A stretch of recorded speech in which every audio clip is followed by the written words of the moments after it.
또 그들이 눕기 전에 라합이 지붕에 올라가서 그들에게 이르러 말하되 여호와께서 이 땅을 너희에게 주신 줄을 내가 아노라. 우리가 너희를 심히 두려워하고 이 땅 주민들이 다 너희 앞에서 간담이 녹나니 이는 너희가 애굽에서 나올 때에 여호와께서 너희 앞에서 홍해 물을 마르게 하신 일과 너희가 요단 서쪽 저쪽에 있는 아모리 사람의 두 왕 시혼과 옥에게 행한 일 곧 그들을 전멸시킨 일을 우리가 들었음이니라.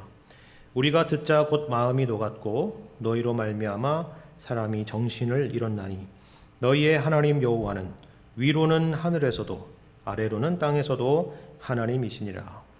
그러므로 이제 청하노니 내가 너희를 선대하였은즉 너희도 내 아버지의 집을 선대하도록 여호와로 내게 맹세하고 내게 증표를 내라. 그리고 나의 부모와 나의 남녀 형제와 그들에게 속한 모든 사람을 살려주어 우리 목숨을 죽음에서 건져내라. 그 사람들이 그에게 이르되 내가 우리의 이 일을 누설하지 아니하면 우리의 목숨으로 너희를 대신할 것이요 여호와께서 우리에게 이 땅을 주실 때에는 인자하고 진실하게 너를 대우하리라. 아멘. 오늘 함께 읽은 본문의 말씀은 여리고성에 거주하던 기생 라합의 신앙 고백에 대한 내용입니다. 여기 등장하고 있는 라합의 신앙 고백의 내용을 살펴보면 참 아주 모범적인 그런 하나님에 대한 신앙 고백이라는 것을 확인해 볼 수가 있습니다. 그런데 이 신앙 고백은 가이사랴 빌립보에서의 이 베드로의 신앙 고백이 아닙니다. 이스라엘 백성들이 진멸해야 되는 가나안 족속인 라합의 신앙 고백이죠.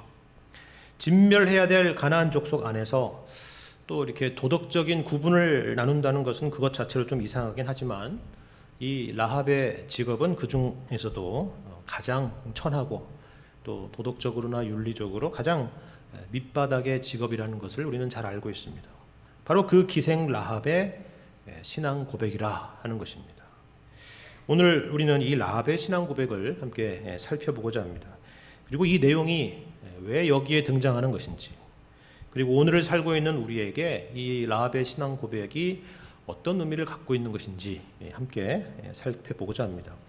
이런 이야기들을 하기에 앞서서 먼저 오늘 본문의 구조적인 부분을 한번 주목해 볼 필요가 있을 것 같아요. 왜냐하면 이 여호수아서의 흐름상으로 보자면 오늘 이 본문이 들어있는 2장에 대한 내용은 사실 좀 불필요해 보이는 그런 내용이기 때문에 그렇습니다. 여러분 지난주를 기억하신다면 1장의 마무리가 어떻게 되었는가 여러분 생각해 보시길 바랍니다. 여호수아가 백성의 관리들에게 요단을 건널 준비를 하라라고 이렇게 전했습니다. 그렇게 명령을 내렸죠. 그리고 이미 기업을 요단 동편에 얻었던 이 지파들에게도 모세와 약속했던 것들을 상기하면서 이 대열에 앞장서라라고 이렇게 명령을 하는 걸 볼 수가 있습니다. 그리고 모든 이스라엘 백성들은 이 여호수아의 명령에 대해서 우리가 순종하겠다라고 그렇게 화답하는 것으로 마무리가 되었습니다. 그러면 그 다음에 등장할 장면은 어떤 내용이 등장해야 자연스럽습니까? 그렇죠? 요단을 건너는 내용이 등장해야 자연스럽죠. 오늘 2장을 봤는데 여러분 3장의 1장 이후의 내용을 여러분 보시면은 이 1장에서 바로 3장으로 넘어와야 흐름상 자연스럽다라는 것을 여러분이 확인할 수가 있을 겁니다. 요단을 건너는 내용이 3장에 등장하기 때문이죠. 그런데 그 사이에 1장과 3장 사이에 2장이 있어요. 2장. 우리 방금 읽었던 2장의 내용입니다. 물론 이 이야기는 정탐꾼의 이야기입니다. 요단을 건너고 그리고 여리고와 맞닥뜨리기 전에 그 땅을 정탐하는 그런 내용입니다. 어떤 사람들은 이 정탐꾼을 보낸 이 문제에 대해서 이거는 여호수아의 믿음 없는 행동이 아니냐 이렇게 생각하는 사람도 있는데 전혀 그렇지 않습니다. 만약 그런 믿음 없는 행동이었다 그러면은 이 여호수아의 말씀 가운데서 그 행동을 지적하는 그런 비난하는 내용을 찾아볼 수가 있을 텐데 그런 내용을 우리가 볼 수가 없기 때문에 그렇습니다. 믿음이라는 것은 그냥 아무렇게나 대책 없이 그냥 부딪히는 것이 믿음이 좋은 것이 결코 아닙니다. 예수님께서도 광야에서 시험을 받으실 때에 이런 말씀을 하신 걸 여러분 기억하시죠? 주 너의 하나님을 시험치 말라, 그렇게 말씀하셨습니다. 어떤 사람은 하나님께서 분명하고 명시적으로 이렇게 말씀한 것이 아님에도 불구하고 하나님이 나에게 이렇게 약속을 하셨다라고 하면서 대책 없이 행동하는 그런 사람들이 종종 우리 신앙생활하는 사람들 가운데 있는 것을 볼 수가 있습니다. 그리고 그것이 믿음이 좋은 것이다라고 착각하는 그런 생각을 갖는 사람이 있죠. 전혀 그렇지가 않습니다. 성경은 그것을 믿음이 좋다라고 절대로 이야기하지 않습니다.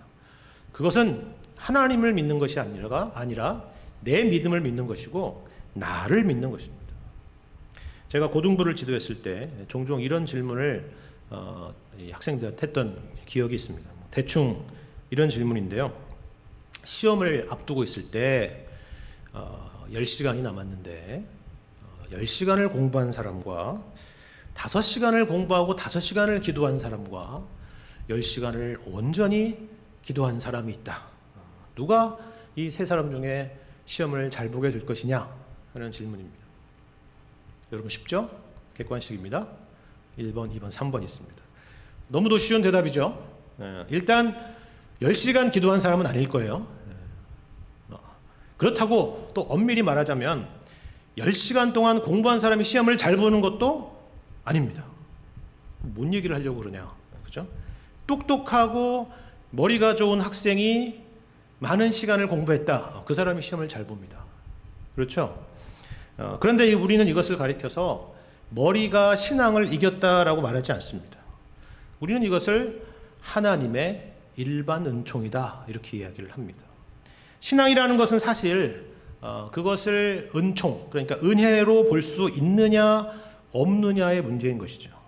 모든 것에서 하나님의 은혜를 인식하고 사는 것이 신앙이 좋은 것입니다. 그렇기 때문에 하나님의 약속을 신뢰하는 것과 주어진 상황 속에서 하나님을 의지하면서 최선을 다한다는 것은 절대로 충돌하는 이야기가 아니라는 것입니다. 더군다나 하나님께서는 아직 우리는 여호수아 뒷얘기를 알고 있기 때문에 그렇겠지만 아직 여리고를 어떤 식으로 점령해야 된다라고 하는 특별한 방법에 대해서 아직 가르쳐주고 있지 않은 그런 상황입니다. 이 현재의 상황은.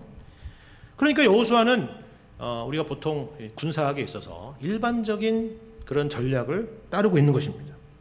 군사작전의 일반론이라는 것은 정보, 작전, 인사, 군수 이 순서입니다.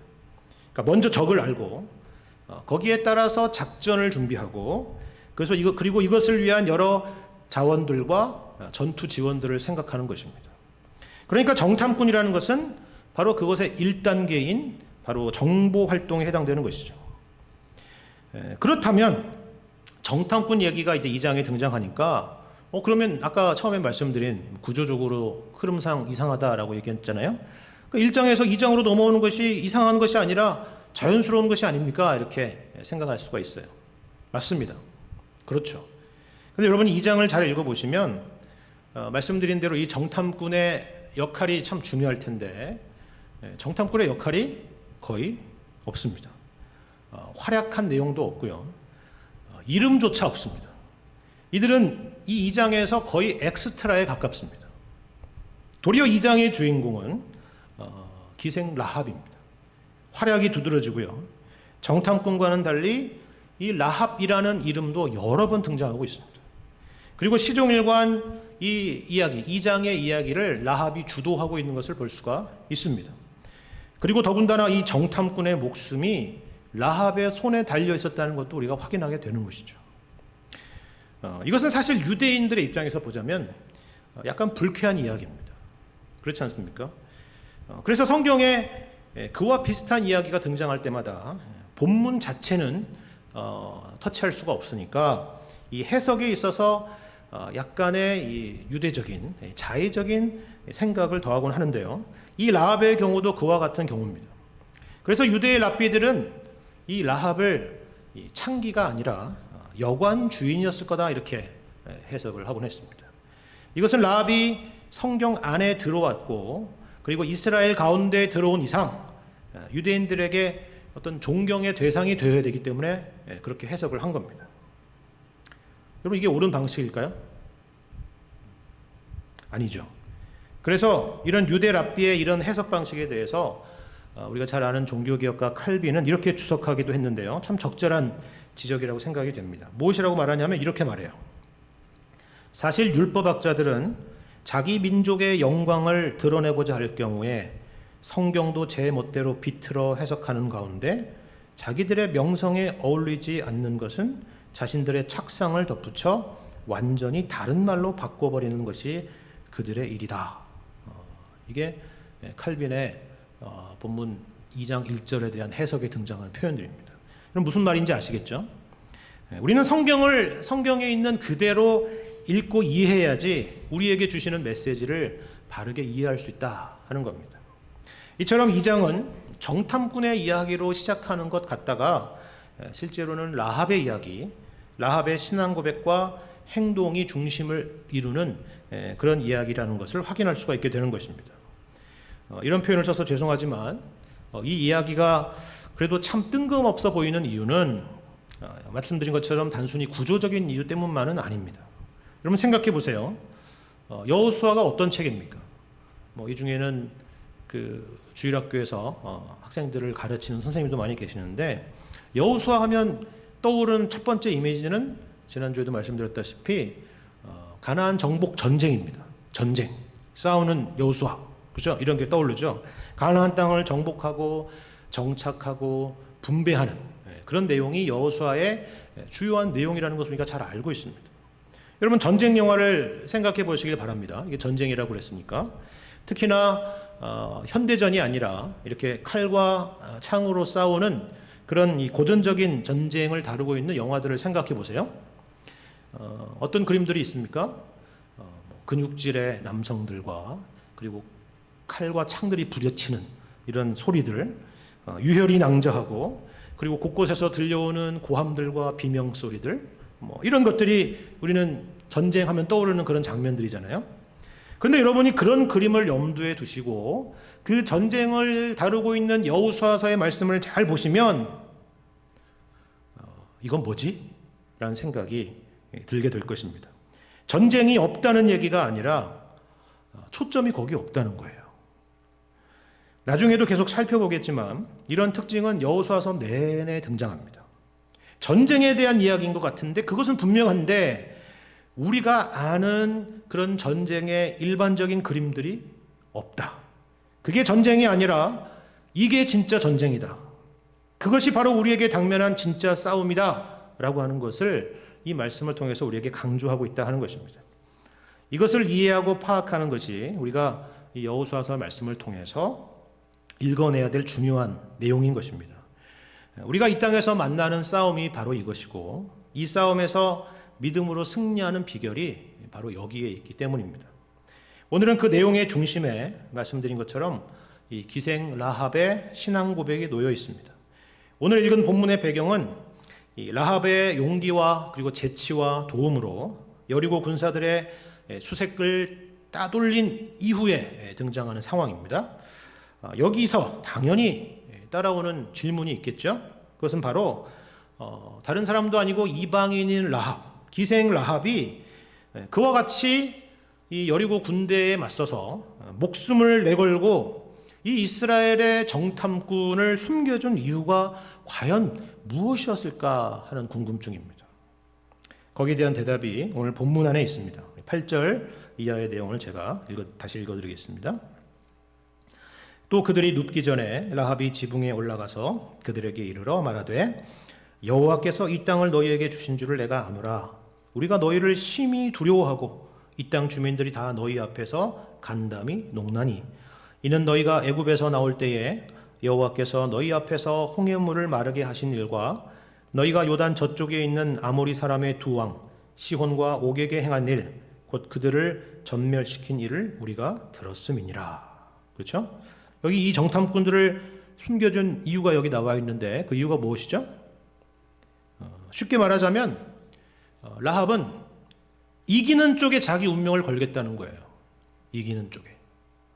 굉장히 현실적이고 당연한 것이죠. 생존 본능일 수 있습니다. 우리가 너희를 심히 두려워하고 이 땅 주민들이 다 너희 앞에서 간담이 녹는다라고 했기 때문에 그렇습니다. 그런데 아마도 이 이야기를 들은 정탐꾼들은 조금 멋쩍지 않았을까 이런 생각이 들어요. 왜냐하면 지금 이 정탐꾼들의 처지를 생각해 보시길 바랍니다. 첩보 영화를 보시면 무슨 그 자기를 쫓아온 그런 사람들을 다 처치하고 그러죠? 대화하고 있는 그런 상황이 아닌 거예요. 이 보잘것없는 기생 라합의 이 여인의 도움으로 인해서 겨우 목숨을 부지한 상황에서 지금 듣고 있는 내용입니다. 아마도 정탐꾼들은 몰랐는데 정말 우리 민족이 그렇게 대단한 사람이었구나라는 생각을 했을지도 모르겠습니다. 갑자기 그 말을 듣고 어깨에 힘이 들어갔을 수도 있어요. 그런데 착각하지 말아야 될 것은 이것입니다. 이 라합의 신앙 고백의 핵심은 이스라엘 백성이 아니라 여호와 하나님이라는 사실입니다. 여러분 9절을 보시면 9절에서도 여호와께서 이 땅을 너희에게 주신 줄을 내가 안다 이렇게 얘기하죠. 10절도 여호와께서 너희 앞에서 홍해물을 마르게 하고 아모리 사람의 두 왕에게 행한 일을 들었다라고 말합니다. 그리고 11절의 하반절에서도 너희의 하나님 여호와는 위로는 하늘에서도 아래로는 땅에서도 하나님이시니라 이렇게 말씀하고 있어요. 그러니까 지금 라합은 이스라엘이 두려운 것이 아니라 누가 두려운 거예요? 하나님에 대한 두려움을 갖고 있는 것입니다. 이것은 우리에게 두 가지 중요한 교훈을 줍니다. 하나는 뭐냐면요, 우리의 신앙이 과연 어디를 향해 있는지를 생각해 보라는 거예요. 우리의 신앙이 어디를 향해 있는가. 우리가 신앙생활을 하면서 사실 마음을 많이 빼앗기게 되고 또 힘들게 되는 그런 이유는 사실 하나님 자신이 아니라 우리 주변에 있는 교우들 때문일 것입니다. 신앙에 대한 고민인 것 같은데 자세히 보면 하나님이 아니라 사람에게 초점이 많이 가 있습니다. 저 사람은 도대체 어떻게 신앙생활을 하면 저렇게 잘 나가는 것일까? 하는 일마다 저렇게 잘 될까? 자녀들도 왜 이렇게 잘 될까? 나는 무엇이 문제이길래 이렇게 힘들까? 이런 생각을 하는 거죠. 그러나 여러분 보세요. 라합의 신앙의 초점은 어디였다고요? 이스라엘 백성이 아니라 하나님에 대한 것이었다는 것을 여러분이 잘 주목해 보시기를 바랍니다. 다른 하나는 이것입니다. 우리는 하나님에 대해서 얼마나 많은 신앙 고백의 내용을 갖고 있느냐 하는 것을 점검해 보라는 거예요. 여기 라합의 신앙 고백이 있었는데 그만한 신앙 고백을 우리는 갖고 있느냐 하는 겁니다. 그 내용들을. 여러분 다시 리마인드 해드리자면 이 라합은 이방인이고 가나안 사람이고 직업은 창기입니다. 하지만 라합이 하나님에 대해서 고백하는 내용은 보시는 것처럼 한두 가지가 아니에요. 그런데 더 놀라운 것은 그 하나님에 대한 고백의 내용들도 주관적인 고백이 아니라는 사실입니다. 그러니까 예를 들면 이런 고백이 아니라는 거예요. 하나님은 누구십니까? 하나님은 힘이 센 분이십니다. 하나님은 좋으신 분이십니다. 하나님은 우리의 기도를 들어주시는 분이십니다. 이런 것들이 아니라는 거예요. 다 내용들을 보시면 역사적인 사실이고 그리고 성경적인 표현들입니다. 제가 고등부를 지도할 때, 제가 고등부 지도한 얘기를 두 번째 하고 있는데요. 제가 그런 질문을 한 적이 있어요. 학생들한테. 왜냐하면 너희들이 하나님을 믿고 예수님을 믿는다고 그러는데 그렇다면 구체적으로 무엇을 믿는지 한번 얘기해봐라. 그런 거예요. 뭘 믿어요? 예수님을 믿습니다. 그러니까 예수님의 뭘 믿습니까? 하나님에 대한 어떤 내용을 믿고 있어요? 라고 물을 때 학생들이 한두 가지도 잘 대답을 못하는 것을 경험했습니다. 믿는다고 하는데 믿음의 내용이 별로 없는 거예요. 부실한 것이죠. 사실 우리가 그런 거 다 처치하더라도 우리가 예배 때마다 사실 사도신경을 고백하잖아요. 하나님에 대하여, 예수님에 대하여, 성령님에 대하여 이런 내용들을 고백하지 않습니까? 그러니까 사도신경을 예배 때마다 고백하는데도 그것이 믿음의 성경적이고 객관적인 내용인 줄도 모르는 경우가 태반이라는 거예요.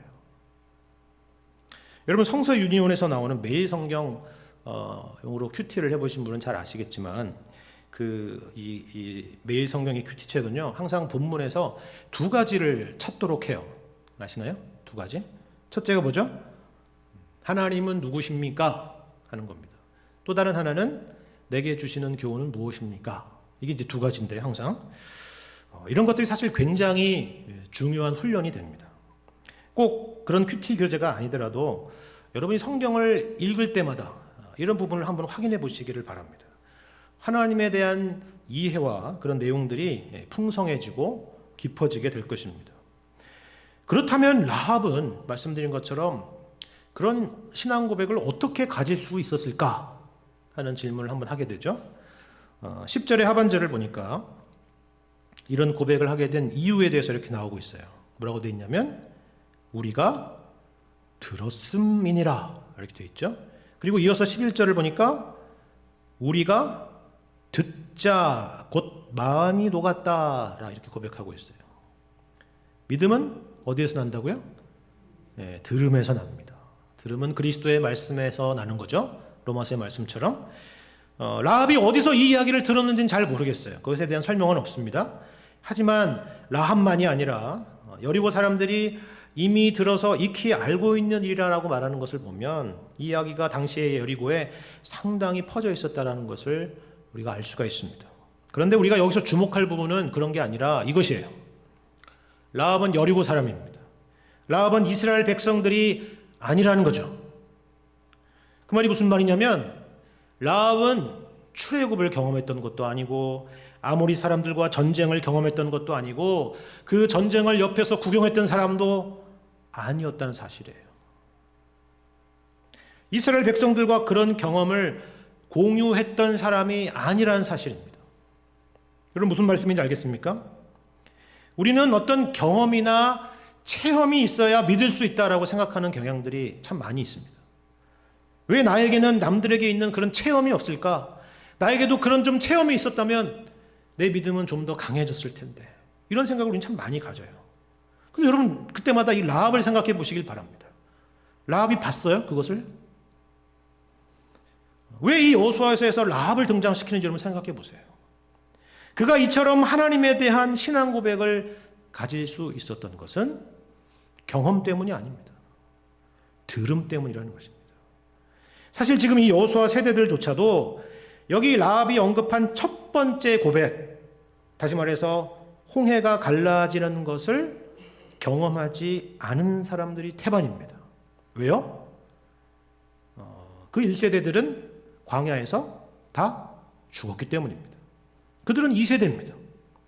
여호수아 1장에서 하나님께서 여호수아에게 하시는 말씀도 여러분 잘 생각해 보시길 바랍니다. 다른 사람도 아니고 여호수아예요. 뭐라고 말씀합니까? 내가 일으키는 기적을 보고 경험하라. 내가 모세에게 능력을 준 것 같이 너에게도 모세의 지팡이와 비슷한 지팡이를 너에게 주겠노라. 그런 말씀이 있습니까? 없습니다. 모세에게는 그런 경험이 있었지만 여호수아에게는 똑같은 소명의 장면에서 그런 내용은 등장하지 않고 대신에 어떻게 말씀하셨습니까? 이 율법책을 내 입에서 떠나지 말게 하며 주야로 그것을 묵상하여 그 가운데 기록한 대로 다 지켜 행하라 했습니다. 지팡이를 주신 것이 아니라 말씀을 주셨습니다. 우리에게 주신 하나님의 말씀이 우리가 신앙생활을 하는 데 있어서 전혀 부족한 것이라거나 모자란 것이 아니라 충분한 것이라고 말씀하는 것을 여러분 기억하시기를 바랍니다. 그것을 이 라합의 이야기를 통해서 우리에게 간접적으로 가르쳐 주는 것입니다. 이제 9월부터는 성경 공부가 시작되고 또 구역 예배도 코로나 이전과 같이 정상적으로 진행될 예정입니다. 말씀을 듣고 그리고 그 말씀을 배우는 일에 여러분 열심을 내시고 그 말씀 가운데 등장하고 있는 하나님에 대한 풍성한 신앙 고백의 내용들이 여러분의 삶 가운데 있기를 바랍니다. 그런데요, 어떤 분들은 이런 이야기를 하면 야, 그렇게 하면 우리의 신앙이라는 것이 너무 지적으로 흐르는 것이 아니냐 이렇게 생각하시는 분들이 계십니다. 맞습니다. 저도 그 우려에 100% 공감을 합니다. 신앙은 무슨 머리만 키우는 것은 아니니까요. 그런데 그래서 이야기하는 대안이라는 것이 이런 말씀에 대한 부분들은 이제 많이 없애고 뭔가 활동적인 것들로 대체하거나 그렇게 채우는 것으로 간다면 그것은 정말 이상한 방향으로 가는 것입니다. 지적인 것과 활동적인 것은 서로 반대편에 있는 것이 아닙니다. 서로 떨어져 있는 것도 아니죠. 성경은 절대 그렇게 우리에게 말하고 있지 않습니다. 예를 들어서 바울 서신을 보시면 언제나 교리에 대해서 먼저 이야기를 하고 이어서 실천에 대한 이야기로 이어지는 것을 우리가 잘 알고 있습니다. 하지만 이것은 1장 교리, 2장 실천, 이론과 실제 이런 식의 흐름은 아닙니다. 사실 사도 바울의 궁극적인 목적은 실천입니다. 그 복음에 따라서 살아가는 것이죠. 우리가 요즘 사도행전을 보고 있지만 사도행전에 등장하는 바울의 모습을 보시면 바울은 전혀 차가운 신학자가 아닙니다. 사실 엄밀히 말하자면 차가운 신학자 이렇게 했을 때 이 차갑다는 것과 신학이라는 것은 결코 같이 갈 수 없는 그런 단어입니다. 하지만 사도 바울의 사역의 중심에는 우리가 또한 사도행전에서 보듯이 말씀에 대한 사역이 항상 중심에 있었다는 것을 우리는 확인하게 되는 거죠. 이유가 뭘까요? 그것은 우리의 모든 행동의 뿌리에는 우리가 믿는 내용이 그 바탕에, 그 기초에 있기 때문에 그렇습니다. 이것이 빠지면, 이 말씀이 빠지면 뿌리 없는 나무와 같이 돼요. 뿌리가 없는 나무는 어떻게 됩니까? 지금 태풍이 올라오고 있는데 언제든지 쓰러지고 마는 것이죠. 그렇죠? 그래서 바울 서신을 보시면 복음에 대해서 한참을 설명하고 그 복음에 대한 적용적인 삶을 이야기할 때 꼭 들어가는 접속사가 하나 있죠. 그게 뭡니까? 바로 그러므로라는 것입니다. 그러므로 너희는 이렇게 살아야 된다 하는 것입니다. 마치 이 그러므로라는 접속사는 뿌리와 줄기를 이어주는 그 중간에 있는 표현과 같아요. 그렇죠? 근데 오늘 본문에 보시면 흥미로운 것은 이 라합의 신앙 고백에 이어서 등장하고 있는 단어도 동일하다는 것입니다. 그럼 12절을 보세요. 12절을 보시면 어떻게 시작하고 있습니까? 신앙 고백 이후에 그러므로 이제 청한다 하는 것입니다. 그러므로 이제 청한다. 여기 그러므로라고 하는 이 히브리어 단어는 아타라는 단어인데 이 아타라는 것의 뜻은 지금부터는, 이제부터는 그러므로라는 그런 의미를 담고 있습니다. 그러니까 그런 신앙 고백을 바탕으로 지금 이 라합이 행동하고 있는 그런 하나의 내용이라는 것을 확인할 수가 있는데요. 어떤 내용입니까? 여기 12절, 13절 말씀을 제가 다시 읽겠습니다. 그러므로 이제 청하노니 내가 너희를 선대하였은즉 너희도 내 아버지의 집을 선대하도록 여호와로 내게 맹세하고 내게 증표를 내라. 그리고 나의 부모와 나의 남녀 형제와 그들에게 속한 모든 사람을 살려주어 우리의 목숨을 죽음에서 건져내라. 이렇게 요청을 하는 내용입니다. 라합의 신앙 고백 안에는 하나님께서 상천하지의 하나님이시고 모든 생사화복을 주장하시는 하나님이라는 고백이 있었습니다. 그런데 그 고백이 단지 고백으로 끝나지 않고 그러므로 나와 우리 가족과 친지를 살게 해달라고 하는 이 요청으로 이어지는 것을 주목해 봐야 된다 하는 것입니다. 그런데 여러분, 이 발언이 놀라운 이유는 이것이에요. 여러분 혹시 이렇게 생각하실지 몰라요. 그것 보십시오. 이거 결국 자기 가족을 살려달라는 얘기 아닙니까? 그런 거죠. 앞에 있는 이야기는 신앙 고백이 아니라 자기 가족을 살려달라는 의미에서 그저 상대방의 신을 칭송하는 그냥 립서비스 차원의 이야기가 아니었습니까? 이렇게 생각할 수가 있는 거예요. 그죠? 그런데 여러분 생각해 보세요. 그것이 정말 목적이었다고 한다면 이 신앙 고백보다는 살려달라는 요청이 먼저 등장했을 것입니다. 그리고 이렇게 길고 그리고 분명하게 이런 신앙 고백을 하고 있는 내용도 등장하지 않았을 것입니다. 더 놀라운 것은 이것이죠. 누구든 이런 상황이라 그러면 우리를 살려달라는 근거로 하나님에 대한 신앙 고백을 이야기하지는 않았을 거라는 것입니다. 오히려 내가 너를 여리고 군대로부터 살려줬으니, 구원해줬으니 너희도 나중에 그런 상황이 우리 가족에 닥친다면 살려줘야만 한다라는 식으로 이야기를 했겠죠. 그것이 더 현실적이고 합리적인 요구였을 것입니다. 하지만 그런 이야기가 아닙니다. 확실히 그 신앙이 이 요청의 기반 아래에 있습니다. 이스라엘 백성의 그늘에 지금 라합이 피하려는 것이 아니라 여호와 하나님의 자비하심의 그늘에 피하려고 한다는 것을 이 말씀을 통해서 확인하게 되는 것입니다. 그리고 하나님께서 후일에 이 라합의 믿음에 선하게 응답하셨다는 것을 확인할 수가 있습니다. 나중에 여러분이 여호수아 6장의 말씀을 보시면 그 부분을 분명히 확인할 수가 있고요. 그래서 안전을 보장받았습니다. 더군다나 바로 이 라합의 가족들은 이스라엘 백성으로 편입이 되었습니다. 그리고 더 나아가서 우리는 마태복음 1장을 보시면 바로 이 라합이 예수님의 족보의 이름에 등장하는 그런 영광을 얻게 되었다는 것도 확인하게 되는 것이죠. 이 모든 이야기는 당시의 이스라엘 백성들에게 그리고 우리에게 그러면 어떤 의미가 있을까요? 저는 여기에 대해서 간단하게 세 가지만 살피고 오늘 말씀을 마무리하고자 합니다. 첫 번째는 이것입니다. 하나님의 크심과 은혜로우심에 대한 것입니다. 말씀드린 것처럼 라합은 이스라엘 백성으로 편입이 되었고 예수님의 족보에까지 이름이 올라가게 됩니다. 하지만 이 이야기가 여기에 기록되어 있지만 말씀드린 것처럼 처음부터 이 이야기가 이스라엘에게 있어서 그 배타적인 이스라엘에게 있어서 이 이야기가 환영받는 이야기는 아니었을 거예요. 물과 기름처럼 섞일 수 없는 일종의 거부감이 느껴지지 않았을까 이런 생각이 듭니다. 그런데 여러분 가나안 정복 전쟁의 성격을 한번 생각해 보시길 바랍니다. 이건 우리조차도 종종 오해하고 있는 부분인데요. 이 가나안 정복 전쟁이라는 것은 하나님께서 이스라엘 백성들에게 무슨 그들의 삶의 거주지를 마련해 주기 위해서 가나안 원주민들을 쫓아내는 그런 차원의 전쟁이 전혀 아니라는 사실입니다.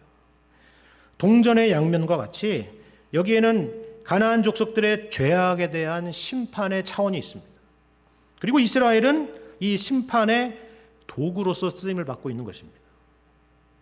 흥미로운 것은 이것이 나중에 똑같이 누구에게 적용이 되느냐 하면은 바로 하나님의 백성인 이스라엘 백성에게 있어서도 똑같이 적용이 된다는 사실입니다. 하나님은 공의로우신 하나님이고 공평하신 하나님이시기 때문에 그렇습니다.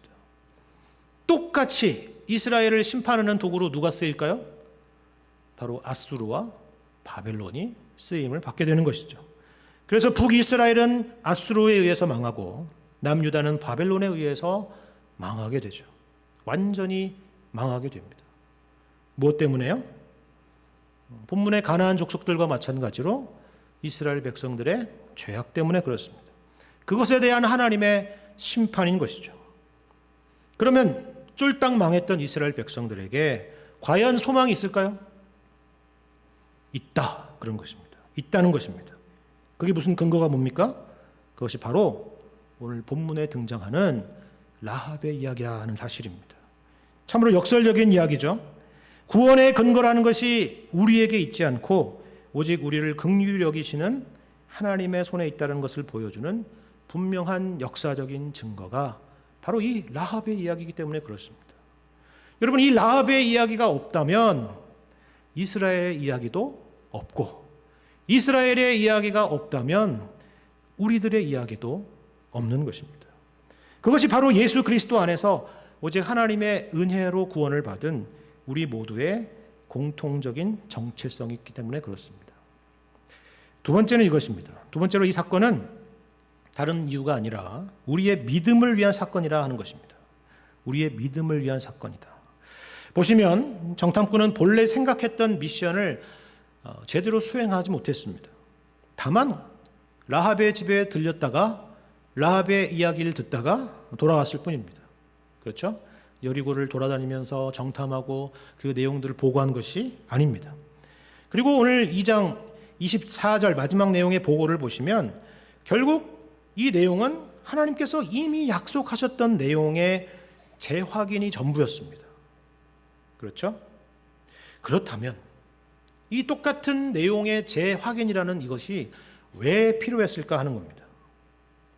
중요한 것은 이것이 바로 하나님께서 의도하신 목적 중에 하나였다라는 사실입니다. 하나님께서는 이스라엘 백성들이 그리고 우리가 믿음이 연약하다라는 사실을 잘 알고 계십니다. 우리가 얼마나 하나님의 약속을 망각하기 쉬운 존재인가를 잘 알고 계신다 하는 것입니다. 주님께서 교회를 세워서 성도들을 모으시고 그리고 은혜의 방편인 말씀과 성례를 제정하신 이유가 바로 그것입니다. 함께 모여서 확인하고 그 똑같은 내용을 또 확인하고 또 확인하는 것입니다. 들리는 말씀만이 아니라 이 성례를 통한 눈에 보이는 말씀으로 우리의 무지함과 우리의 믿음 없음을 일깨우시는 것입니다.